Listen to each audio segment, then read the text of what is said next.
S9 TV ಕನ್ನಡಕ್ಕೆ ಜಿಲ್ಲಾ ಹಾಗೂ ತಾಲೂಕು ವರದಿಗಾರರು ಬೇಕಾಗಿದ್ದಾರೆ.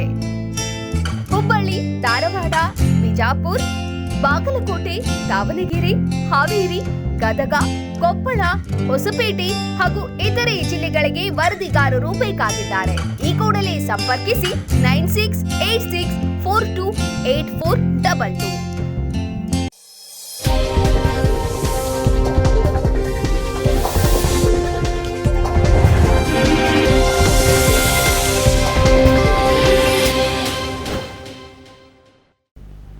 S9 ಟಿವಿ ಬುಲೆಟಿನ್ಗೆ ಸ್ವಾಗತ. ನಾನು ವಿದ್ಯಾಶ್ರೀ ಪೂಜಾರ್. ಇಂದಿನ ಪ್ರಮುಖ ಸುದ್ದಿಗಳು ಇಲ್ಲಿವೆ. ಮಂಡ್ಯ ವಿದ್ಯಾರ್ಥಿನಿ ಮುಸ್ಕಾನ್ ಅಲ್-ಖೈದಾ ಮುಖಂಡನ ಹೊಗಳಿಕೆ ವಿಚಾರಕ್ಕೆ ಸಂಬಂಧಪಟ್ಟಂತೆ ಧಾರವಾಡದಲ್ಲಿ ಶಾಸಕ ಅರವಿಂದ್ ಬೆಲ್ ಪ್ರತಿಕ್ರಿಯೆ ನೀಡಿದ್ದಾರೆ. ಒಂದು ಸಮಾಜ, ಒಂದು ದೇಶ ಮತ್ತು ಒಂದು ಕುಟುಂಬ ಇದ್ದ ಮೇಲೆ ಬೇರೆ ಬೇರೆ ವಿಚಾರಗಳು ಇರುವುದು ಸಹಜ. ನಮ್ಮ ದೇಶದಲ್ಲಿ ಬೇರೆ ಬೇರೆ ಧರ್ಮ ಇದೆ, ಅದರ ನಡುವೆ ಬೇರೆ ಬೇರೆ ತೊಂದರೆ ಬಂದಿರುತ್ತೆ. ಈ ತೊಂದರೆ ಬಂದಾಗ ಹೊರದೇಶದಿಂದ ಪ್ರಚೋದನೆ ಕೊಟ್ಟಾಗ ಖಂಡನೆ ಮಾಡೋದು ನಮ್ಮ ದೇಶದ ಮುಸ್ಲಿಂ ನಾಯಕರ ಮೇಲಿದೆ. ಇವರು ಅದನ್ನು ಖಂಡನೆ ಮಾಡಿದರೆ ಉಳಿದವರು ಮೆಚ್ಚುತ್ತಾರೆ. ಅಲ್ಲದೆ ಇದು ನಮ್ಮ ನಡುವಿನ ಸಮಸ್ಯೆ, ನಾವೇ ಬಗೆಹರಿಸಿಕೊಳ್ಳುತ್ತೇವೆ ಎಂಬ ವಿಷಯವೂ ಬರುತ್ತೆ. ಅವರು ಪ್ರಚೋದನೆ ಕೊಟ್ಟಿದ್ದಕ್ಕೆ ಒಳಗಾಗಿ ಏನಾದರೂ ಮಾಡಿದರೆ ಸಮಾಜಕ್ಕೆ ತೊಂದರೆಯಾಗುತ್ತೆ. ನಾನು ಮುಸ್ಲಿಂ ಸಮಾಜದ ಬಾಂಧವರಲ್ಲಿ ವಿನಂತಿ ಮಾಡ್ತೇನೆ, ಮುಸ್ಕಾನ್ ತಂದೆ ಖಂಡಿಸಿದಂತೆಯೇ ಉಳಿದ ನಾಯಕರು ಇದನ್ನು ಖಂಡಿಸಬೇಕು. ಅದೇ ರೀತಿ ಹೊರಗಿನವರಿಗೆ ಇದರಲ್ಲಿ ಪ್ರವೇಶ ಅವಕಾಶ ಕೊಡಬಾರದು. ಸಿದ್ದರಾಮಯ್ಯನವರು RSS ಬಗ್ಗೆ ಈ ವಿಚಾರದಲ್ಲಿ ಮಾತನಾಡಿದ್ದು ಬಾಲಿಶ ಮಾತು. ದೊಡ್ಡ ನಾಯಕರಾಗಿ ಮಾತನಾಡಿದ್ದು ಸರಿಯಲ್ಲ. ಚಂದ್ರು ಕೊಲೆ ವಿಚಾರದಲ್ಲಿ ಗೃಹ ಸಚಿವರು ಮಾತನಾಡಿದ ವಿಚಾರಕ್ಕೆ ಸಂಬಂಧಪಟ್ಟಂತೆ ಗೃಹ ಸಚಿವರಿಗೆ ಆಗಿನ ಸಮಯದಲ್ಲಿ ಬಂದಿರುವ ಮಾಹಿತಿ ಆಧಾರವಾಗಿ ಅವರು ಹೇಳಿಕೆ ಕೊಟ್ಟಿದ್ದಾರೆ. ಇಷ್ಟು ಸೀರಿಯಸ್ ಆಗಿ ವಿಚಾರ ಮಾಡೋ ಅವಶ್ಯಕತೆ ಇಲ್ಲ. ಆಗಿನ ಸಂದರ್ಭದಲ್ಲಿ ಪೊಲೀಸ್ ಇಲಾಖೆಯವರು ಏನಾದರೂ ಹೇಳಿರ್ತಾರೆ, ಆಗ ಮಾಧ್ಯಮದವರು ಕೇಳಿದ ಪ್ರಶ್ನೆಗೆ ಉತ್ತರ ಕೊಟ್ಟಿರಬಹುದು. ತನಿಖೆ ಸರಿಯಾಗಿ ಆಗಲಿ, ಯಾರು ತಪ್ಪು ಮಾಡಿದ್ರು ಶಿಕ್ಷೆಯಾಗಲಿ ಅಂತ ಅವರು ಹೇಳಿದ್ದಾರೆ. ಒಂದು ಸಮಾಜ, ಒಂದು ದೇಶ, ಒಂದು ಕುಟುಂಬ ಆದಮೇಲೆ ಬೇರೆ ಬೇರೆ ರೀತಿಯ ವಿಚಾರಗಳು ಇರೋದು ಸಹಜ. ನಮ್ಮ ದೇಶದಲ್ಲಿ ಬೇರೆ ಬೇರೆ ಧರ್ಮಗಳಿದಾವೆ. ಅದ್ರ ನಡುವೆ ಯಾವುದೋ ರೀತಿಯಿಂದ ಬೇರೆ ಬೇರೆ ರೀತಿಯಿಂದ ತೊಂದರೆಗಳು ಬಂದಿರ್ತಾವೆ. ಇಂಥ ತೊಂದರೆಗಳು ಬಂದಾಗ ಹೊರಗಿನ ದೇಶದ ಈ ಶಕ್ತಿಗಳು ಈ ರೀತಿಯ ಅದಕ್ಕೆ ಪ್ರಚೋದನೆ ಕೊಡುವಂಥ ಕೆಲಸ ಮಾಡಿದಾಗ ಅದನ್ನು ಖಂಡನೆ ಮಾಡುವಂಥ ಜವಾಬ್ದಾರಿ ಇವತ್ತು ನಮ್ಮ ದೇಶದ, ನಮ್ಮ ರಾಜ್ಯದ ಮುಸ್ಲಿಂ ನಾಯಕರ ಮೇಲೆ, ಮುಸ್ಲಿಂ ಸಮಾಜದ ನಾಯಕರ ಮೇಲೆ ಐತಿ. ಹಾಗಾಗಿ ಅವರು ಅದನ್ನು ಖಂಡನೆ ಮಾಡಿದರೆ ಉಳಿದವರು ಕೂಡ ಎಲ್ಲ ಮೆಚ್ಕೊತಾರೆ. ಹೌದಪ್ಪ, ಇದು ನಮ್ಮ ನೋಡೋ ಡಿಫ್ರೆನ್ಸ್ ಐತಿ, ಇದ್ರ ಕೂಡಿ ಬಗೆಹರಿಸ್ಕೊಳಕ್ಕೆ. ಈಗ ನಾವು ಅವ್ರ ಪ್ರಚೋದನೆಗೆ ಒಳಗಾಗಿ ನಾವೇನಾದರೂ ಮಾಡಿದ್ದೀವಿ ಅಂತಂದ್ರೆ ಅದ್ರ ಮೂಲಕ ಇಡೀ ಸಮಾಜಕ್ಕೆ ಮತ್ತು ದೇಶಕ್ಕೆ ಅದಕ್ಕೆ ತೊಂದರೆ ಆಕೈತಿ. ಹಾಗಾಗಿ ನಾನು ಮುಸ್ಲಿಂ ಸಮಾಜದ ಬಾಂಧವರಲ್ಲಿ ವಿನಂತಿ ಮಾಡ್ಕೊಳ್ಳೋದಂದ್ರೆ, ಇವತ್ತು ಅವ್ರ ಮುಸ್ಕಾನ್ನ ತಂದೆ ಇದನ್ನು ಹೆಂಗೆ ಖಂಡಿಸಿದ್ದಾರೆ ಅದ ಮಾದರಿಯಲ್ಲಿ ಉಳಿದ ನಾಯಕರು ಕೂಡ ಇದನ್ನು ಖಂಡಿಸುವಂಥ ಅವಶ್ಯಕತೆ ಐತಿ. ಯಾವುದೇ ರೀತಿಯಿಂದ ಹೊರಗಿನವ್ರಿಗೆ ಇದಕ್ಕೆ ಎಂಟ್ರ್ ಹಾಕೋ ಸ್ಕೋಪ್ ಕೊಡಬಾರ್ದು.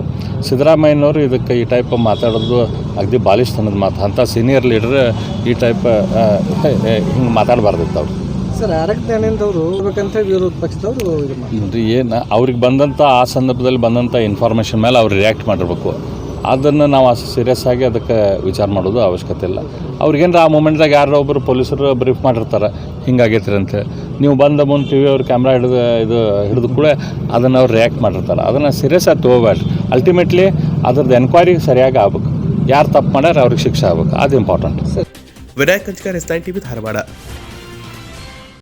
ಅಲ್-ಖೈದಾದ ವಿಡಿಯೋ ಏನು ಬಿಡುಗಡೆ ಆಗಿದೆ, ಮುಸ್ಕಾನನ್ನು ಹೊಗಳಿದ್ದು ಅತ್ಯಂತ ಖಂಡನೀಯವಾದ. ಇದು ಅಷ್ಟು ಹಗುರವಾಗಿ ತಗೊಳ್ಳುವಾಗಿಲ್ಲ. ಬಿನ್ ಲಾಡೆನ್ ನಂತರ ಅಲ್-ಖೈದಾದ ಪ್ರಮುಖ ಜವಹರಿ ಅವರನ್ನು ಬ್ಯಾನ್ ಆಗಿದೆ. ಸೊ ಬ್ಯಾನ್ ಆದ ನಂತರ ಈ ವಿಡಿಯೋ ಎಲ್ಲಿಂದ ಬಂತು, ಹೇಗೆ ಬಂತು, ನಮ್ಮ ಕರ್ನಾಟಕದ ಮಂಡ್ಯದ ಮುಸ್ಕಾನ್ವರೆಗೆ ಹೇಗೆ ಬಂತು ಅಂತನ್ನುವಂಥದ್ದು ಭಾಳ ಗಂಭೀರವಾಗಿ ತಗೊಂಡು ಎನ್ಕ್ವೈರಿ ಆಗಬೇಕು ಅಂತನ್ನುವಂಥದ್ದು ನಾನು ಹೇಳ್ತಾ ಇದ್ದೀನಿ. ಅಷ್ಟೇ ಅಲ್ಲ, ಮುಸ್ಕಾನ್ ಮತ್ತು ಅವರ ತಂದೆಯನ್ನು ಬಂಧನ ಮಾಡಬೇಕು.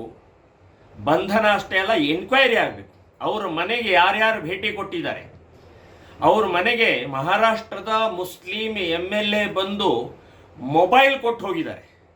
ಸೊ ಆ ಮೊಬೈಲ್ ಏನು, ಎಲ್ಲಿಂದ ಬಂತು, ಯಾಕೆ, ಹೇಗೆ, ಏನು, ಆ ಮೊಬೈಲ್ ಸೀಸ್ ಆಗಬೇಕು ಅಂತನ್ನುವಂಥದ್ದು ನಾನು ಆಗ್ರಹ ಮಾಡ್ತಾ ಇದ್ದೇನೆ. ಇದು ಅಲ್-ಖೈದಾದ ಜವಹರಿ ಸಂಬಂಧಪಟ್ಟಾಗೆ ಈ ದೇಶದಲ್ಲಿ ಮೂಗು ತೋರಿಸುವಂಥ ಅವಶ್ಯಕತೆ ಇಲ್ಲ. ನಮ್ಮ ದೇಶ ತಾಲಿಬಾನ್ ಅಲ್ಲ, ನಮ್ಮ ದೇಶ ಕುರಾನ್ ಮೇಲೆ ನಡೆಯೋದಿಲ್ಲ, ನಮ್ಮ ದೇಶ ಸಂವಿಧಾನದ ಆಧಾರದ ಮೇಲೆ ನಡೆಯುತ್ತೆ. ಸೊ ನಮ್ಮ ದೇಶದಲ್ಲಿ ಮೂಗು ತೋರಿಸುವಂಥ ಅವಶ್ಯಕತೆ ಇಲ್ಲ, ಮುಸ್ಕಾನನ್ನು ಹೊಗಳೋ ಅವಶ್ಯಕತೆ ಇಲ್ಲ, ಅಥವಾ ಇಲ್ಲ ಅಲ್ಲ ಕೈದ ಹಿಜಾಬನ್ನು ಸಂಬಂಧಪಟ್ಟಾಗ ಹೇಳೋ ಅವಶ್ಯಕತೆ ಇಲ್ಲ. ಬಾಯಿ ಮುಚ್ಕೊಂಡು ನಿನ್ನ ಎಲ್ಲಿ ಬಿಲದೊಳ ಅಳ್ಕೊಂಡಿದ್ದಿಲ್ಲ ಅಲ್ಲಿ ಬಾಯಿ ಮುಚ್ಕೊಂಡು ಇರುವಂತ ನಾನು ಸ್ಪಷ್ಟವಾಗಿ ಹೇಳ್ತಾ ಇದ್ದೀನಿ. ಇದು ಒಂದು. ಇನ್ನು ಎರಡನೇದು, ಸಿದ್ದರಾಮಯ್ಯನವರಿಗೆ ನಾನು ಹೇಳ್ತಾ ಇದ್ದೀನಿ, ಯಾವಾಗ ಎಲೆಕ್ಷನ್ ಬರುತ್ತೆ ಆವಾಗ RSS ಅನ್ನು ಬೈತಾರೆ. ಕಾರಣ ಏನು ಅಂತಂದ್ರೆ ಮುಸ್ಲಿಂ ಓಟ್ ಸಲುವಾಗಿ ನೀವು RSS ಅನ್ನು ಬೈತಾರೆ. RSSಗೆ ಅಲ್ ಖೈದಾನ ಹೋಲಿಸ್ತೀರಿ. RSS ಯಾವುದು, ಅಲ್ ಖೈದಾ ಯಾವುದು? ಅಲ್ ಖೈದಾ ಹಿಡ್ಕೊಂಡು ಬಾಂಬ್ ಬ್ಲಾಸ್ಟ್ ಮಾಡ್ಕೊಂಡು ಇಡೀ ದೇಶದಲ್ಲಿ, ಇಡೀ ಜಗತ್ತಿನಲ್ಲಿ ಒಂದು ಟೆರರಿಸ್ಟ್ ಅಂತ ಅನ್ನೋದು ಗೊತ್ತಿದೆ. RSS ಎಂದಾದರೂ ಬಾಂಬು ಬಂದೂಕು ಎಂದಾದರೂ ಮಾಡಿದೆಯಾ? ದೇಶದ್ರೋಹಿ ಕೃತ್ಯ ಎಂದಾದರೂ ಮಾಡಿದೆಯಾ? ಒಂದು ಉದಾಹರಣೆ ಇದೆಯಾ? ಸೊ ಅಂಥ ಒಂದು ಜಗತ್ ಪ್ರಸಿದ್ಧವಾದಂಥ ಒಂದು ರಾಜಕೀಯೇತರ ಸಂಘಟನೆ 96 ವರ್ಷದಿಂದ ಕೆಲಸ ಮಾಡ್ತಾ ಇದೆ. ಸೊ ಅಂಥ ಸಂಘಟನೆಗೆ ಅಲ್ ಖೈದಾಗೆ ಜೋಡಿಸುವುದು ಅತ್ಯಂತ ಖಂಡನೀಯವಾಗಿದೆ. ಅಕ್ಷಮ್ಯ ಅಪರಾಧವನ್ನು ಮಾಡಿದಿರಿ. ನೀವು ಮುಸ್ಲಿಂ ಓಟ್ ತಗೊಳ್ಳಿ, ಆದರೆ ಈ ರಾಷ್ಟ್ರೀಯ ದೇಶಭಕ್ತಿ ಹಿನ್ನೆಲೆಗೆ ನೀವು ತೊಂದರೆ ಕೊಡಬಾರ್ದು ಅಂತನ್ನುವಂಥ ನಾನು ಹೇಳ್ತಾ ಇದ್ದೀನಿ. ಸರ್ಕಾರದಿಂದ ನೀವೆಲ್ಲ ಒತ್ತಾಯ ಈಗ ಯಲ್ಲಮ್ಮ ದೇವಸ್ಥಾನದ ಸಂಬಂಧಪಟ್ಟಾಗ ಈಗಾಗಲೇ ಅಲ್ಲಿಯ MLA ಅವರಿಗೆ ಮನವಿಯನ್ನು ಕೊಟ್ಟಿದ್ದೀವಿ. MLA ಅವರು ನಾವು ಮೀಟಿಂಗ್ ಮಾಡ್ತೀವಿ, 2 ವರ್ಷ ಕೋವಿಡ್ ಇತ್ತು, ಹಾಗೆ ಅಂತ ಕೆಲವೊಂದು ಹೇಳಿದ್ದಾರೆ. ರೈತ ವಿರೋಧಿ 3 ಕೃಷಿ ಕಾಯ್ದೆಯನ್ನ ಕೇಂದ್ರ ಸರ್ಕಾರ ಹಿಂಪಡೆದಿದ್ರೂ ಕೂಡ ರಾಜ್ಯದಲ್ಲಿ ಹಿಂಪಡೆಯಲು ಮೀನಾಮೇಷ ಎನಿಸ್ತಾ ಇರೋ ರಾಜ್ಯ ಸರ್ಕಾರದ ವಿರುದ್ಧ ಏಪ್ರಿಲ್ 21ರಂದು ಬೃಹತ್ ಸಮಾವೇಶ ನಡೆಸಲಾಗುವುದು ಅಂತ ಕರ್ನಾಟಕ ರಾಜ್ಯ ರೈತ ಸಂಘ ಹಾಗೂ ಹಸಿರು ಸೇನೆಯ ರಾಜ್ಯಾಧ್ಯಕ್ಷ ಕೋಡಿಹಳ್ಳಿ ಚಂದ್ರಶೇಖರ್ ತಿಳಿಸಿದ್ದಾರೆ. ಶುಕ್ರವಾರ ಬೆಳಗಾವಿ ನಗರದಲ್ಲಿ ಕರೆಯಲಾದ ಸುದ್ದಿಗೋಷ್ಠಿಯನ್ನು ಉದ್ದೇಶಿಸಿ ಮಾತನಾಡಿದ ಅವರು, ಏಪ್ರಿಲ್ 21ರಂದು ಬೆಂಗಳೂರಿನ ಬಸವನಗುಡಿ ಕಾಲೇಜಿನಲ್ಲಿ ರೈತರ ಬೃಹತ್ ಸಮಾವೇಶ ನಡೆಯಲಿದೆ ಅಂತ ಹೇಳಿದರು. ಕೇಂದ್ರ ಸರ್ಕಾರ ತಂದಿರುವ ಕೃಷಿ ಕಾಯ್ದೆಗಳನ್ನು ಶಾಸನಬದ್ಧವಾಗಿ ಹಿಂಪಡೆಯಲಾಗಿದೆ. ಆದರೆ ಕರ್ನಾಟಕದಲ್ಲಿ ಆ ಕಾಯ್ದೆಯನ್ನ ತಳಮಟ್ಟದಲ್ಲಿ ಅನುಷ್ಠಾನಕ್ಕೆ ಜಾರಿಗೆ ತಂದು ಭೂಸ್ವಾಧೀನ ತಿದ್ದುಪಡಿ ಕಾಯ್ದೆಯನ್ನ ಹಿಂಪಡಿಬೇಕು ಅಂತ ಸಿಎಂ ಗಮನಕ್ಕೆ ತಂದು ಬೆಳಗಾವಿ ಅಧಿವೇಶನದಲ್ಲಿ ತೆಗೆಯುವುದಾಗಿ ಭರವಸೆ ನೀಡಿದ್ರು. ಬಳಿಕ ಬೆಂಗಳೂರಿನ ಅಧಿವೇಶನದಲ್ಲಿ ಹಿಂಪಡೆಯುವುದಾಗಿ 21ರೊಳಗೆ ಗಡುವು ನೀಡಲಾಗಿತ್ತು. ಬಳಿಕ ಸಮಾವೇಶದಲ್ಲಿ ಕಠಿಣ ನಿಲುವು ಪಡೆಯಲಾಗುವುದು ಅಂತ ಹೇಳಿದರು.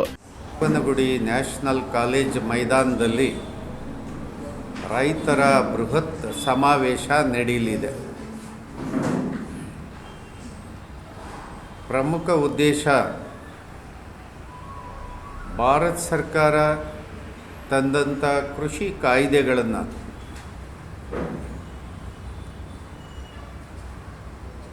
ಶಾಸನಬದ್ಧವಾಗಿ ವಾಪಸ್ ಪಡೆದಾಯಿತು. ಕರ್ನಾಟಕದಲ್ಲಿ ಆ ಕಾಯ್ದೆಗಳನ್ನು ತಳಮಟ್ಟದಲ್ಲಿ ಇಂಪ್ಲಿಮೆಂಟ್ ಮಾಡಲಿಕ್ಕೆ ಕರ್ನಾಟಕದಲ್ಲಿ ಭೂ ಸುಧಾರಣಾ ಕಾಯ್ದೆ 61ಕ್ಕೆ ತಿದ್ದುಪಡಿಯನ್ನು ತಂದರು. ಕೃಷಿ ಮಾರುಕಟ್ಟೆ ಕಾಯ್ದೆ ತಿದ್ದುಪಡಿಯಾಗಿದೆ. ಜಾನುವಾರು ಹತ್ಯೆ ಕಾಯ್ದೆ ತಿದ್ದುಪಡಿಯಾಗಿದೆ. ಭೂ ಸ್ವಾಧೀನ ಕಾಯ್ದೆ ತಿದ್ದುಪಡಿಯಾಗಿದೆ. ಇದನ್ನು ವಾಪಸ್ ಪಡಿಬೇಕಂತ ಸನ್ಮಾನ್ಯ ಮುಖ್ಯಮಂತ್ರಿ ಬಸವರಾಜ ಬೊಮ್ಮಾಯಿ ಅವರಿಗೆ ನಾವು ಪದೇ ಪದೇ ಮಾತಾಡಿದ್ವಿ. ಅವರು ಹೇಳಿದರು, ಆಯಿತು ಬೆಳಗಾವಿ ಅಧಿವೇಶನದಲ್ಲಿ ವಾಪಸ್ ತೆಗಿತೀವಿ ಅಂತ ಹೇಳಿದರು. ಬೆಳಗಾವಿಯಲ್ಲಿ ಹೇಳಿದರು, ಇದು ಸಮಯ ಭಾಳ ಕಮ್ಮಿ ಆಗಿದೆ, ಬೆಂಗಳೂರು ಅಧಿವೇಶನದಲ್ಲಿ ತೆಗಿತೀವಿ. ಬೆಂಗಳೂರು ಅಧಿವೇಶನದಲ್ಲಿ ಮತ್ತಿನ್ನು 15 ದಿವಸಕ್ಕೆ 20 ದಿವಸಕ್ಕೆ ಮತ್ತೊಂದು ಸಾರಿ ಅಧಿವೇಶನ ಸೇರ್ತಾ ಇದೆ, ಅವಾಗ ತೆಗೆಯೋಣ. ಹೀಗೆ ಕುಂಟು ನೆಪಗಳನ್ನು ಹೇಳ್ತಾ ಇವರು ಕೃಷಿ ಕಾಯ್ದೆಗಳನ್ನು ವಾಪಸ್ ಪಡೆದಲ್ಲೇ ಮುಂದುವರಿಸ್ತಾ ಇರುವ ಉದ್ದೇಶ ಕೈ ಬಿಡಬೇಕು. ತಕ್ಷಣವೇ ವಾಪಸ್ ಪಡೆಯುವಂಥ ನಿರ್ಧಾರವನ್ನು ಸರ್ಕಾರ ಹೇಳಬೇಕು. ತಮಗೆ ಬೊಮ್ಮಾಯಿ ಅವರಿಗೆ 21ನೇ ತಾರೀಕು ನಾವು ರೈತರು ಗಡುವನ್ನು ಕೊಡ್ತೇವೆ, ನೀವು ಅಷ್ಟರೊಳಗಡೆ ಈ ಕಾಯ್ದೆಯನ್ನು ಪಡಿಬೇಕು. ಇಲ್ಲದೇ ಇದ್ದರೆ ಮುಂದಿನ ತೀರ್ಮಾನವನ್ನು ರೈತರು ಏನು ಸಮಾವೇಶಗೊಳ್ತಾರೆ 21ನೇ ತಾರೀಕು, ಆ ಸಮಾವೇಶದಲ್ಲಿ ತೀರ್ಮಾನಗಳು ಕೈಗೆ ತಗೊತಾರೆ ಅನ್ನೋ ಎಚ್ಚರಿಕೆ ಮಾತನ್ನು ಸರ್ಕಾರಕ್ಕೆ ಮುಟ್ಟಿಸ್ತಾ ಇದೆ. ರಾಜಕೀಯ ಪಕ್ಷಗಳಿಗೆ, ನಾಯಕರಿಗೆ, ಪಕ್ಷಗಳಿಗೆ ಸಿದ್ಧಾಂತ ಇಲ್ಲ. ಜನರ ಆಶೋತ್ತರಗಳನ್ನು ಈಡೇರಿಸಲು ಸಾಧ್ಯವಿಲ್ಲ. ಆದ್ದರಿಂದ ಪರ್ಯಾಯ ರಾಜಕಾರಣ ಹುಟ್ಟುಹಾಕುವ ನಿಟ್ಟಿನಲ್ಲಿ ಚರ್ಚೆ ನಡೆಸಲಾಗುವುದು ಅಂತ ಹೇಳಿದರು. ಸರ್ಕಾರ ಭ್ರಷ್ಟಾಚಾರ ಸಮರ್ಥನೆ ಮಾಡಿಕೊಳ್ಳುವುದು ದುರ್ದೈವದ ಸಂಗತಿ. ವಿರೋಧ ಪಕ್ಷಗಳು 40% ಸರ್ಕಾರ ಅಂತ ಆರೋಪಿಸಿದ್ರು. ಆದರೆ ಸಿಎಂ ಅದನ್ನ ತಿರಸ್ಕಾರ ಮಾಡ್ತಾರೆ ಅಂತ ತಿಳ್ಕೊಂಡಿದ್ವಿ. ಆದರೆ ಸಿಎಂ ಹೇಳ್ತಾರೆ, ನೀವೇ ಪ್ರಾರಂಭ ಮಾಡಿದ್ದು, ಅದನ್ನ ಮುಂದುವರಿಸಿದ್ದೇವೆ ಅಂತ. ಸರ್ಕಾರದಲ್ಲಿ ಅಧಿಕೃತವಾಗಿ ಭ್ರಷ್ಟಾಚಾರ ನಡೀತಾ ಇದೆ ಅಂತ ತಿಳಿದು ಬರುತ್ತೆ ಅಂತ ಹೇಳಿದರು. ಬೊಮ್ಮಾಯಿ ಅವರ ಸರ್ಕಾರ ಭ್ರಷ್ಟಾಚಾರ ಸರ್ಕಾರ ಅಂತ ಒಪ್ಪಿಕೊಂಡಂತಾಗಿದೆ. ಅದಕ್ಕೆ ರಾಜ್ಯದ ಜನರು ಪರ್ಯಾಯ ಪಕ್ಷದ ಆಲೋಚನೆ ಮಾಡೋದು ಮುಖ್ಯ ಅಂತ ತಿಳಿಸಿದರು. ಸರ್ಕಾರದ ಕೃಷಿ ಮಾರುಕಟ್ಟೆ ಹಿತ ಕಾಪಾಡಿಕೊಳ್ಳುವ ನಿಟ್ಟಿನಲ್ಲಿ ಸರ್ಕಾರ ಮುಂದಾಗಬೇಕಾಗಿದೆ. ಖಾಸಗಿ ಮಾರುಕಟ್ಟೆ ಮಾಡಲು ಕಾಯ್ದೆಯನ್ನ ಮಾಡಿಕೊಟ್ಟ ಬಿಜೆಪಿ ಸರ್ಕಾರ ಮಾಡಿಕೊಟ್ಟಿದೆ. ಬೆಳಗಾವಿಯಲ್ಲಿ ಖಾಸಗಿ ಮಾರುಕಟ್ಟೆ ನಿರ್ಮಾಣ ಮಾಡಿದ್ದು ಬಿಜೆಪಿ ಸರ್ಕಾರದಿಂದಲೇ ಅದನ್ನ ನಿಲ್ಲಿಸಬೇಕು ಅಂತ ಒತ್ತಾಯಿಸಿದ್ರು. ಭ್ರಷ್ಟಾಚಾರವನ್ನು ಡಿಪೆಂಡ್ ಮಾಡ್ಕೊಳ್ಳೋದು ಅಂದರೆ ಅದು ಅತ್ಯಂತ ನಾಚಿಕೆಗೇಡಿನ ಸಂಗತಿ. ವಿರೋಧ ಪಕ್ಷದವರು ಒಂದು ಪ್ರಶ್ನೆಯನ್ನು ಶುರು ಮಾಡ್ತಾರೆ. ಬೊಮ್ಮಾಯಿ ಅವರೇ, ನಿಮ್ಮ ಸರ್ಕಾರ 40% ಗೌರ್ಮೆಂಟ್ ಅಂತ ಹೇಳಿ ಯಾರೋ ಕಾಂಟ್ರಾಕ್ಟರ್ಗಳು ಪ್ರೈಮ್ ಮಿನಿಸ್ಟ್ರಿಗೆ ಪತ್ರ ಕಳಿಸಿದ್ದಾರೆ. ಹಾಗಾಗಿ ನೀವು 40% ಗೌರ್ಮೆಂಟ್ ಅಂತ ಹೇಳಿ ಚಾರ್ಜ್ ಮಾಡ್ತಾರೆ. ನಾವು ಅಂದ್ಕೊಂಡಿದ್ವಿ ಬೊಮ್ಮಾಯಿಯವರು ಇದು ಸತ್ಯಕ್ಕೆ ದೂರವಾದ್ದು, ಇದು ಒಪ್ಪುವಂಥದ್ದಲ್ಲ ಅಂತ ಹೇಳಿ ತಿರಸ್ಕಾರ ಮಾಡ್ತಾರೆ ಅಂತ ಹೇಳಿ. ಆದರೆ ನಮ್ಮ ಮುಖ್ಯಮಂತ್ರಿಗಳು ಹೇಳಿದ್ದು ಇಡೀ ನಾಡಿನ ಜನ ಗಮನ ಇಟ್ಟು ಇದನ್ನು ಪರಿಗಣಿಸಬೇಕಾದಂಥ ಸಂದರ್ಭ ಇದೆ. ಯಾಕೆ ಅಂದರೆ ಕಾಂಗ್ರೆಸ್ನವ್ರನ್ನ ಗುರಿ ಮಾಡಿ ಹೇಳ್ತಾರೆ, ನೀವೇ ಪ್ರಾರಂಭ ಮಾಡಿದ್ದು, ಇದನ್ನು ನಾವು ಮುಂದುವರಿಸ್ತಾ ಇರೋರು ನಾವು ಅಂತ ಹೇಳಿ. ಅಂದರೆ ಏನು, ಅಧಿಕೃತವಾಗಿ ಭ್ರಷ್ಟಾಚಾರವನ್ನು ಸಮರ್ಥನೆ ಮಾಡಿಕೊಳ್ಳುವಂಥ ಬೃಹಸ್ಪತಿ ನಮ್ಮ ಮುಖ್ಯಮಂತ್ರಿಗಳು ಅದನ್ನು ಅಧಿಕೃತವಾಗಿ ಒಪ್ಪಿಕೊಳ್ಳುವಂಥ ಕೆಲಸವನ್ನು ನಾಡಿನಲ್ಲಿ ಮಾಡಿದ್ದಾರೆ. ಇದು ಏನಂತ ಹೇಳಿ ಸೂಚನೆ ಅಂದರೆ ಭ್ರಷ್ಟಾಚಾರ ಅಧಿಕೃತ ಅಂತ ಹೇಳಿ ಆಗೋಯ್ತು. ಅಂದಮೇಲೆ ಭ್ರಷ್ಟಾಚಾರವನ್ನು ಅಧಿಕೃತವಾಗಿ ಮುಂದುವರಿಸುವಂಥ ಏನು ತಮ್ಮ ನಡವಳಿಕೆಗಳಿದೆ, ಇದು ನಾಡಿನ ಜನ ಕ್ಷಮಿಸಬಾರ್ದು. ನಾಡಿನ ಜನ ಸರ್ಕಾರಕ್ಕೆ ಸರಿಯಾದಂಥ ತಿಳುವಳಿಕೆ ಪಾಠವನ್ನು ಹೇಳಬೇಕು. ಇಲ್ಲದೇ ಇದ್ದರೆ ಇಂಥ ಅನೀತಿ, ಅಶಾಂತಿಯ ವಾತಾವರಣಗಳು ಮುಂದುವರಿಯುತ್ತೆ. ಆ ಕಾರಣಕ್ಕೆ ಬೊಮ್ಮಾಯಿ ಅವರ ಸರ್ಕಾರ ಭ್ರಷ್ಟಾಚಾರ ಸರ್ಕಾರ ಅನ್ನೋದರಲ್ಲಿ ಅವರೇ ಒಪ್ಕೊಂಡಿರೋ ಕಾರಣಕ್ಕೆ ಇದು ತುಂಬ ನಾಚಿಕೆಗೇಡಿನ ಸಂಗತಿಯಾಗಿದೆ. ಭಕ್ತರಹಳ್ಳಿ ಬೈರೇಗೌಡ, ಭೀಮಶ್ರೀ ಗಡಾದಿ, ಸತ್ಯಪ್ಪ ಮಲ್ಲಾಪುರ, ಗಣೇಶ್ ಇಳಿಗೇರ, ರಾಜು ಮರವೆ ಸೇರಿದಂತೆ ಇನ್ನಿತರರು ಉಪಸ್ಥಿತರಿದ್ದರು.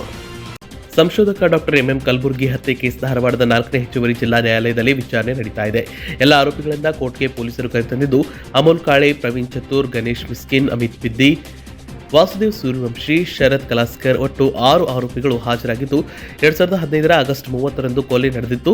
ಧಾರವಾಡದ ಕಲ್ಯಾಣ ನಗರದ ನಿವಾಸದಲ್ಲಿ ಗುಂಡಿಟ್ಟು ಕೊಲೆ ಮಾಡ್ತಾ ಕಲಬುರ್ಗಿ ಹತ್ಯೆಯನ್ನ ಆರೋಪಿಗಳು ಮತ್ತೆ ಕೋರ್ಟ್ಗೆ ಹಾಜರಾಗಿದ್ದು ತೀರ್ಪು ಪ್ರಕಟಗೊಳ್ಳುವ ಸಾಧ್ಯತೆ ಇಲ್ಲಿದೆ. ಧಾರವಾಡದ ಹಿರಿಯ ಸಂಶೋಧಕರಾಗಿದ್ದ ಡಾಕ್ಟರ್ ಎಂಎಂ ಕಲಬುರ್ಗಿ ಅವರ ಹತ್ಯೆ ಆರೋಪಿಗಳನ್ನ ಪೊಲೀಸರು ಬಿಗಿ ಬಂದೋಬಸ್ತ್ ಮಧ್ಯೆ ಧಾರವಾಡದ 4ನೇ ಹೆಚ್ಚುವರಿ ನ್ಯಾಯಾಲಯಕ್ಕೆ ಹಾಜರುಪಡಿಸಿದ್ದು ಇಂದು ತೀರ್ಪು ಪ್ರಕಟಗೊಳ್ಳುವ ಸಾಧ್ಯತೆ ಇದೆ. ಅಮೋಲ್ ಕಾಳೆ, ಪ್ರವೀಣ್ ಚತುರ್, ಗಣೇಶ್ ಮಿಸ್ಕಿನ್, ಅಮಿತ್ ಬುದ್ದಿ, ವಾಸುದೇವ ಸೂರ್ಯವಂಶಿ ಹಾಗೂ ಶರತ್ ಕಲಾಸ್ಕರ್ ಎಂಬ 6 ಜನ ಆರೋಪಿಗಳಿಂದ ಪೊಲೀಸರು ನ್ಯಾಯಾಲಯಕ್ಕೆ ಕರೆತಂದಿದ್ದಾರೆ. ಈ 6 ಜನ ಆರೋಪಿಗಳು ಇಂದು ನ್ಯಾಯಾಲಯಕ್ಕೆ ಬಿಳಿ ಬಣ್ಣದ ಬಟ್ಟೆ ಧರಿಸಿಕೊಂಡು ಬಂದಿದ್ದು ಗಮನ ಸೆಳೆದಿತ್ತು. 2015 ಆಗಸ್ಟ್ 30ರಂದು ಧಾರವಾಡ ಕಲ್ಯಾಣ ನಗರದಲ್ಲಿ ಆರೋಪಿಗಳು ಕಲಬುರ್ಗಿ ಅವರ ಹಣೆಗೆ ಗುಂಡಿಟ್ಟು ಹತ್ಯೆ ಮಾಡಿದ್ರು.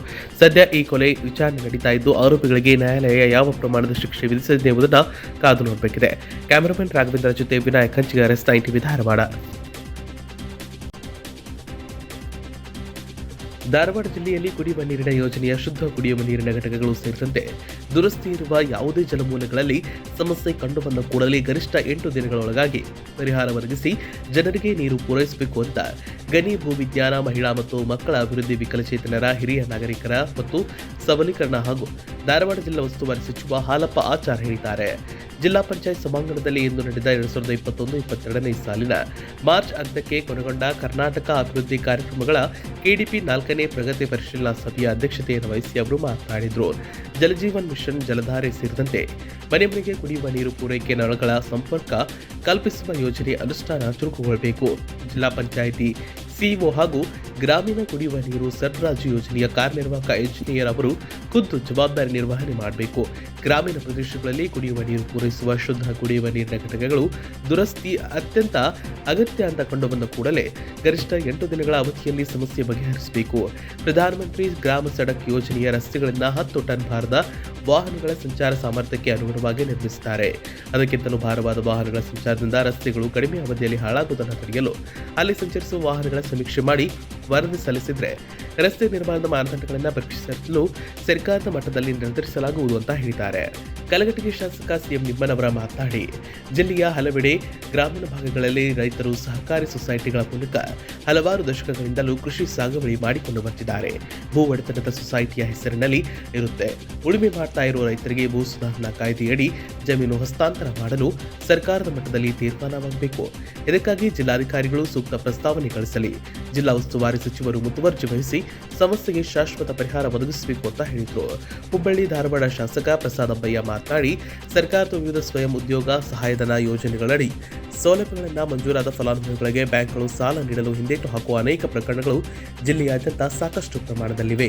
ಲೀಡ್ ಬ್ಯಾಂಕ್ ಅಧಿಕಾರಿಗಳು ಈ ಸಮಸ್ಯೆಯನ್ನು ಗಂಭೀರವಾಗಿ ಪರಿಗಣಿಸಿ ಫಲಾನುಭವಿಗಳಿಗೆ ಆರ್ಥಿಕ ನೆರವು, ಸಾಲ ಮಂಜೂರಾತಿಗಾಗಿ ಬ್ಯಾಂಕ್ಗಳಿಗೆ ನಿರ್ದೇಶನ ನೀಡಬೇಕು ಅಂತ ಹೇಳಿದರು. ಜಿಲ್ಲಾಧಿಕಾರಿ ನಿತೇಶ್ ಪಾಟೀಲ್ ಅವರು ಮಾತನಾಡಿ, ಪಿಎಂಇಜಿಪಿ ಪ್ರಧಾನಮಂತ್ರಿ ಸ್ವನಿಧಿ ಯೋಜನೆಯಡಿಯಲ್ಲಿ ಜಿಲ್ಲೆಗಳಲ್ಲಿ ಬ್ಯಾಂಕ್ಗಳು ರಾಜ್ಯದಲ್ಲಿಯೇ ಗರಿಷ್ಠ ಸಾಲ ಮಂಜೂರು ಮಾಡಿ ಹಣ ಬಿಡುಗಡೆ ಮಾಡಿವೆ. 1,55,000 ಹೆಕ್ಟೇರ್ ಬೆಳೆ ಹಾನಿಯನ್ನ ಪರಿಹಾರವಾಗಿ ತಂತ್ರಾಂಶದಲ್ಲಿ ಗಮನಿಸಲಾಗಿದೆ. ಎಲ್ಲರಿಗೂ ಪರಿಹಾರ ಬಿಡುಗಡೆಯಾಗಲಿದೆ ಅಂತ ಹೇಳಿದರು. ಜಿಲ್ಲಾ ಪೊಲೀಸ್ ವರಿಷ್ಠಾಧಿಕಾರಿ ಪಿ ಕೃಷ್ಣಕಾಂತ್, ಜಿಲ್ಲಾ ಪಂಚಾಯತ್ ಮುಖ್ಯ ಕಾರ್ಯನಿರ್ವಾಹಕ ಅಧಿಕಾರಿ ಡಾಕ್ಟರ್ ಸುರೇಶ್ ಇಟ್ಟಾಳ್, ಹುಬ್ಬಳ್ಳಿ ಧಾರವಾಡ ಮಹಾನಗರ ಪಾಲಿಕೆ ಆಯುಕ್ತ doctor B Gopalakrishna, DCP Sahil Bagla, ಜಿಲ್ಲಾ ಕೆಡಿಪಿ ಸಮಿತಿಯ ಸದಸ್ಯರು ಸೇರಿದಂತೆ ವಿವಿಧ ಇಲಾಖೆಗಳ ಜಿಲ್ಲಾ ಮಟ್ಟದ ಅಧಿಕಾರಿಗಳು ಸಭೆಯಲ್ಲಿ ಭಾಗವಹಿಸಿದ್ರು. ಕ್ಯಾಮರಾಮನ್ ರಾಘವೇಂದ್ರ ಜೊತೆ ವಿನಾಯಕ ಕಚ್ಚಿಗಾರ್, S9 ಟಿವಿ ಧಾರವಾಡ. ಇದೀಗ ಒಂದು ಚಿಕ್ಕ ವಿರಾಮ, ನೋಡ್ತಾ ಇರಿ S9 ಟಿವಿ. ಕಲ್ಯಾಣ ಟೆಕ್ಸ್ಟೈಲ್ಸ್ ಕೋಕ ಕಣ್ಮನ ತಣಿಸುವ ಅಂದದ ಬಟ್ಟೆಗಳು, ನಾರಿ ನಲಿಯುವ ಸೀರೆ ಭಂಡಾರವು ಕಲ್ಯಾಣ ಟೆಕ್ಸ್ಟೈಲ್ಸ್, ಕಲ್ಯಾಣ ಟೆಕ್ಸ್ಟೈಲ್ಸ್ ಕೋಕ. ಎಲ್ಲಾ ಶುಭ ಸಮಾರಂಭಗಳಿಗೆ ಸೀರೆಗಳು, ರೆಡಿಮೇಡ್ ಬಟ್ಟೆಗಳು, ಭಾಂಡಿ, ಕಿಚನ್ ವೇರ್ ಹಾಗೂ ಫರ್ನಿಚರ್ಗಳಿಗಾಗಿ ಹಿಂದೆ ಭೇಟಿ ಕೊಡಿ ಕಲ್ಯಾಣ ಟೆಕ್ಸ್ಟೈಲ್ಸ್ ಗೋಕಾಕ್, ಘಟಪ್ರಭಾ ರೋಡ್, ಲೊರಸೂರು, ಗೋಕಾಕ್, ಬೆಳಗಾವಿ ಜಿಲ್ಲೆ. ಏನಾಶ ಅಂತ ಮುಖ ನೋಡಿದ್ರು ಕಮಲ್ ಹೂ ನಂಗೆ ಅಳ್ಳಿಬಿಟ್ಟದಲ್ಲ, ಫುಲ್ ಖುಷಿ ಆಗಿಬಿಟ್ಟಿ ರೀ. ಎಲ್ಲರಿಗೂ ಒಂದು ಖುಷಿ ವಿಚಾರ, ಇನ್ನಾಗ being UK comedy cartoon channel ವಿಡಿಯೋಸ್ನ ಸಂಜೆ 6:30 ಪ್ರತಿದಿನ S9 ಟಿವಿ ಕನ್ನಡದಾಗ ಹಾಕ್ತಾರಂತ್ರಿ. ಅದಕ್ಕೆ ಎಷ್ಟು ಖುಷಿ ಆಗಿದೆ ಶಾಂತಕ್ಕ ನೀನು.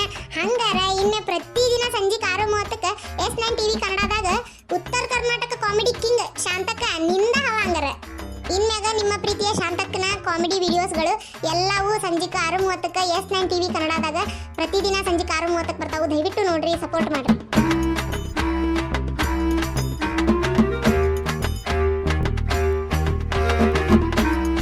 ಬರ್ತಿದೆ ಹೊಸ ಕಾರ್ಯಕ್ರಮ ಶಾಂತಕ್ಕನ್ ಶೋ. ಇನ್ಮುಂದೆ ಪ್ರತಿದಿನ ಸಂಜೆ 6:30 ನಿಮ್ಮ S9 ಟಿವಿಯಲ್ಲಿ ಮಾತ್ರ.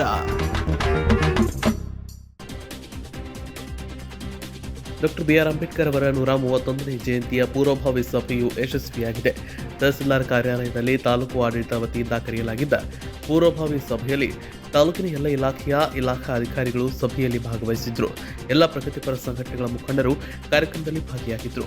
ಪೂರ್ವಭಾವಿ ಸಭೆಯಲ್ಲಿ ಜಯಂತಿ ಕುರಿತು ಪ್ರಮುಖ ವಿಷಯಗಳ ಬಗ್ಗೆ ಚರ್ಚೆ ನಡೆಸಲಾಯಿತು. ಅಂಬೇಡ್ಕರ್ ಜಯಂತಿಯನ್ನು ವಿಜೃಂಭಣೆಯಿಂದ ಆಚರಣೆಗೆ ಎಲ್ಲರ ಸಮ್ಮತಿ ಹೊಂದಿತ್ತು. ಸರ್ಕಾರಿ ನೌಕರರು ಕಡ್ಡಾಯವಾಗಿ ಜಯಂತಿಯಲ್ಲಿ ಭಾಗವಹಿಸಬೇಕು. ಜಯಂತಿಯಲ್ಲಿ ಭಾಗವಹಿಸಿದ ಸರ್ಕಾರಿ ನೌಕರರಿಗೆ ಅವರ ಇಲಾಖೆ ವತಿಯಿಂದ ಕ್ರಮ ಜರುಗಿಸಲಾಗುವುದು. ಮೆರವಣಿಗೆಯಲ್ಲಿ ಕಲಾ ತಂಡಗಳ ಪ್ರದರ್ಶನ ನಡೆಯುತ್ತೆ. ಎಲ್ಲ ಸರ್ಕಾರಿ ಇಲಾಖೆಯ ವತಿಯಿಂದ ಜಯಂತಿಯ ಶುಭ ಕೋರಿ ಬ್ಯಾನರ್ ಹಾಕಬೇಕು. ತಾಲೂಕು ಆಡಳಿತ ಇಲಾಖೆಗಳು ಜಯಂತಿಯ ಪ್ರಯುಕ್ತ ದೀಪಾಲಂಕಾರದಿಂದ ಕಂಗೊಳಿಸಬೇಕು. ಡಾಕ್ಟರ್ ಬಾಬಾ ಸಾಹೇಬ್ ಅಂಬೇಡ್ಕರ್ ಅವರ ಜಯಂತಿಯ ಪ್ರಯುಕ್ತ ಪ್ರಚಾರಕ್ಕಾಗಿ ವಾಹನದ ವ್ಯವಸ್ಥೆ ಮಾಡಲಾಗುವುದು ಅಂತ ಹೇಳಿದ್ದಾರೆ. ನಗರದ ನಮ್ಮ ತಾಲೂಕು ಪಂಚಾಯತಿಯ ಕೆಲವು SW ವೆಹಿಕಲ್ಸ್ ಇದಾವೆ ಮತ್ತು ನಮ್ಮ ನಗರಸಭೆಯ ಒಂದು SW ವೆಹಿಕಲ್ಸ್ ಅಲ್ಲಿ ಒಂದು ಜಿಂಗಲ್ ಏನಾದ್ರು ಮಾಡಿಕೊಡಕ್ಕಾದ್ರೆ ಸಂಘಟನೆ ಏನಾದ್ರು ಮಾಡಿಕೊಡ್ರೆ ನಮ್ಮ ನಗರಸಭೆ ಮಾಡಿಸ್ತೀನಿ. ಒಂದು ಒಳ್ಳೆಯ ಜಿಂಗಲ್ ಅಂದರೆ ಹೇಳಿಕೆ ಆ ಥರದ್ದೊಂದು ಮಾಡಿಕೊಟ್ರೆ ಅದನ್ನು ಕಂಟಿನ್ಯೂ ಇವತ್ತಿಂದ ಒಂದು 7 ದಿನ ಟೈಮ್ ಇದೆ, ಒಂದು ವಾರ ಇದೆ, ಒಂದು ವಾರದವರೆಗೂ ಅದನ್ನು ನಿರಂತರ ಪ್ಲೇ ಮಾಡ್ತೀವಿ. ಸೊ ದಟ್ ಅದು ಎಲ್ಲರಿಗೂ ಪ್ರಚಾರ ಆಗ್ತದೆ. ಒಂದು ವಿಚಾರ ಅದು ಕ್ಲಿಯರ್ ಆಗಿ ನಾನು ನೋಡ್ತೀನಿ. ಅದೇ ರೀತಿಯಾಗಿ ಮತ್ತೆ ಕಡ್ಡಾಯವಾಗಿ ಎಲ್ಲ ಸಿಬ್ಬಂದಿ ಹಾಜರಾಗಬೇಕು ಹೇಳಿದ್ರಿ. ನಾನು ನಿಮಗೆ ಆಗಲೇ ಹೇಳಿದ್ದೀನಿ, ಇವತ್ತು ಹೇಳ್ತಾ ಇದ್ದೀನಿ. ಮತ್ತೆ ಕೊರೋನಾಂತರ ಘಟ್ಟದಲ್ಲಿ ನಾನು ಕಳೆದ ವರ್ಷ ಮಾರ್ಚ್ 2021 ನಂತರ ಕಂಟಿನ್ಯೂಸ್ ಆಗಿ ಕೊರೋನಾ ಮಾಡಿದ್ವಿ. ಕೊರೋನಾ ಇರೋದಕ್ಕಾಗಿ ನಾನೆಲ್ಲ ತಮ್ಮ ಹತ್ರ ರಿಕ್ವೆಸ್ಟ್ ಮಾಡಿ ನಾನು ಏನು ಮಾಡಿ ತಾವೇ ಸಹಕಾರ ಕೊಟ್ಟಿರಿ. ಕೊರೋನಾದಲ್ಲಿ ಪ್ರತಿಯೊಂದು ಸಂಘಟನೆ ಸಹಕಾರ ಕೊಟ್ಟಿರಿ, ಊಟ ಕೊಟ್ಟಿರಿ, ನೀರು ಕೊಟ್ಟಿರಿ, ಎಲ್ಲ ಕೊಟ್ಟಿರಿ. ನಾನು ಅದಕ್ಕೆ ಆಭಾರಿಯಾಗಿದ್ದೀನಿ.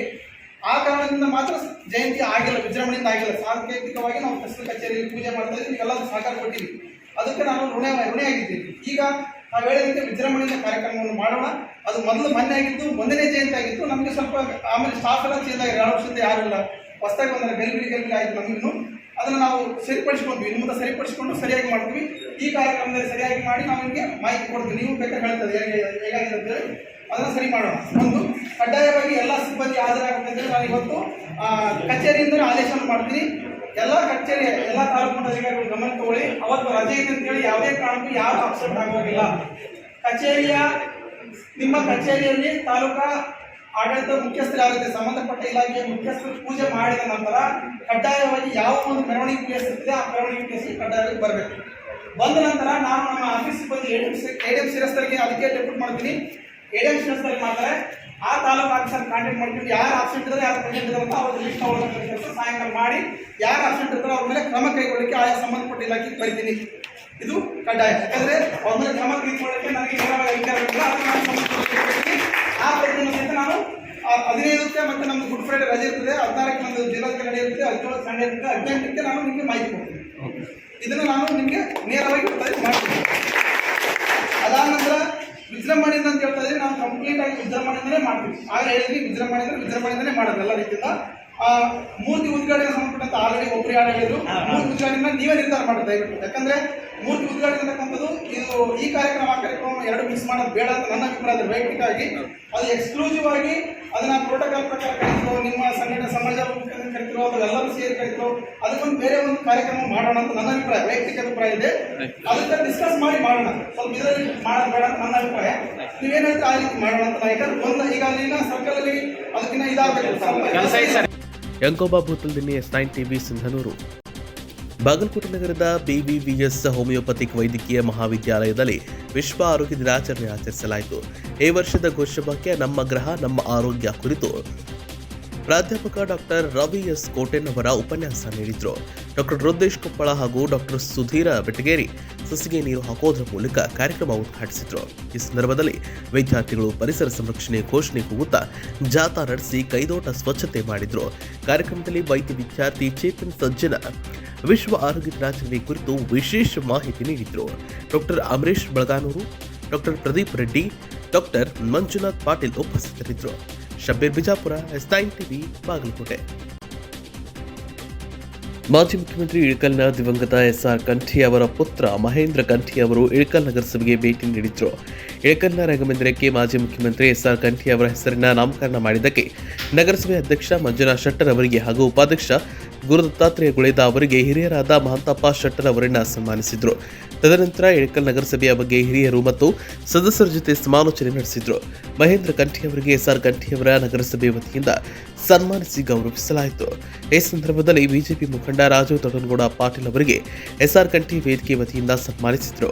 ಈ ಸಂದರ್ಭದಲ್ಲಿ ವೆಂಕಟೇಶ್ ಪೂತ, ನಗರಸಭೆ ಸದಸ್ಯರಾದ ಸುಗುರೇಶ್ ನಾಗಲೋಟಿ, ಲಕ್ಷ್ಮಣ್ ಗುರಂ, ಪ್ರಶಾಂತ್ ಪಟ್ಟಣಶೆಟ್ಟಿ, ಮಹಂತೇಶ್ ಕಂಪ್ಲಿ, ಅಬ್ದುಲ್ ಕಂದಗಲ್, ಚಂದ್ರಶೇಖರ್ ಇಕಬೋಟೆ, SR ಕಂಠಿ, ವೇದಿಕೆ ಅಧ್ಯಕ್ಷರಾದ ಬಸವರಾಜ್ ಗುಗ್ರಿ ಮತ್ತು ಕಾರ್ಯದರ್ಶಿಗಳಾದ ಚನ್ನಬಸವ ಲೆಕ್ಕಿಹಾಳ ಮತ್ತು ಖಜಾಂಚಿ ಮಲ್ಲು ಅಂಗಡಿ ಹಾಗೂ ಬಸವರಾಜ್ ತೆಳಗೇರಿ, ಬಸವರಾಜ್ ಸಂಗಣ್ಣ, ಕಂಠಿ ಅಡವಪ್ಪ ಅಂಗಡಿ, ಮಹಾಂತೇಶ್ ಹುಲಗೇರಿ, ಭೀಮಣ್ಣ ಕೊಳ್ಳಿ, ನೀಲಮ್ಮ ಬಾದವಂತನಾಳ, ಅಕ್ಕಮ್ಮ ಕಕ್ಕಸಗಿ, ಮೇಘಾ ಕಕ್ಕಸಗೇರಿ ಸೇರಿದಂತೆ ಅನೇಕರು ಉಪಸ್ಥಿತರಿದ್ದರು.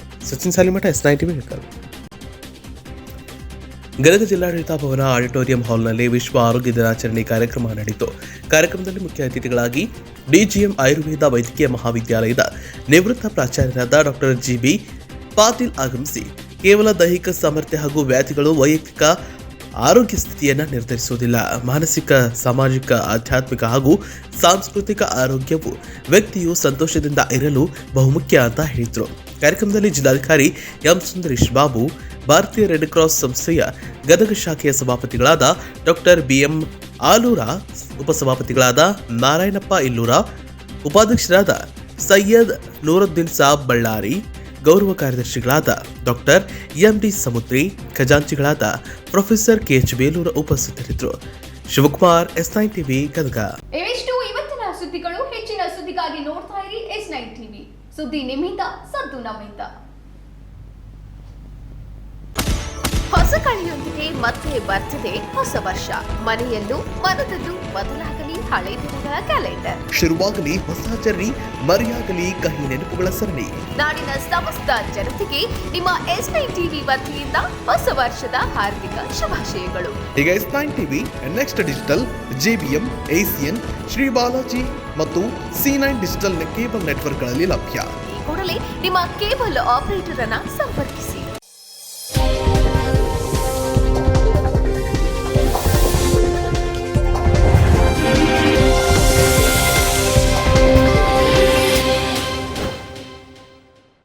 ಏನಾಶ ಅಂತ ಮುಖ ನೋಡಿದ್ರೆ ಕಮಲ್ ಹೂನಂಗ ಅಳ್ಳಿಬಿಟ್ಟದಲ್ಲ, ಫುಲ್ ಖುಷಿ ಆಗಿಬಿಟ್ಟಿ. ರೀ, ಎಲ್ಲರಿಗೂ ಒಂದು ಖುಷಿ ವಿಚಾರ. ಇನ್ಮ್ಯಾಗ being UK comedy cartoon channel ವಿಡಿಯೋಸ್ನ ಸಂಜೆ 6:30ಕ್ಕೆ ಪ್ರತಿದಿನ S9 TV ಕನ್ನಡದಾಗ ಹಾಕ್ತಾರಂತ್ರಿ. ಅದಕ್ಕೆ ಎಷ್ಟು ಖುಷಿ ಆಗಿದೆ ಶಾಂತಕ್ಕ ನೀನು. ಹಂಗಾರ ಇನ್ನು ಪ್ರತಿದಿನ ಸಂಜೆ 6:30ಕ್ಕೆ S9 TV ಕನ್ನಡದಾಗ ಉತ್ತರ ಕರ್ನಾಟಕ ಕಾಮಿಡಿ ಕಿಂಗ್ ಶಾಂತಕ್ಕ ನಿಂದ ಹಂಗಾರ. ಇನ್ಮ್ಯಾಗ ನಿಮ್ಮ ಪ್ರೀತಿಯ ಶಾಂತಕ್ಕನ ಕಾಮಿಡಿ ವಿಡಿಯೋಸ್ಗಳು ಎಲ್ಲವೂ ಸಂಜೆ 6:30ಕ್ಕೆ S9 TV ಕನ್ನಡದಾಗ ಪ್ರತಿದಿನ ಸಂಜೆ 6:30ಕ್ಕೆ ಬರ್ತಾವು. ದಯವಿಟ್ಟು ನೋಡ್ರಿ, ಸಪೋರ್ಟ್ ಮಾಡ್ರಿ.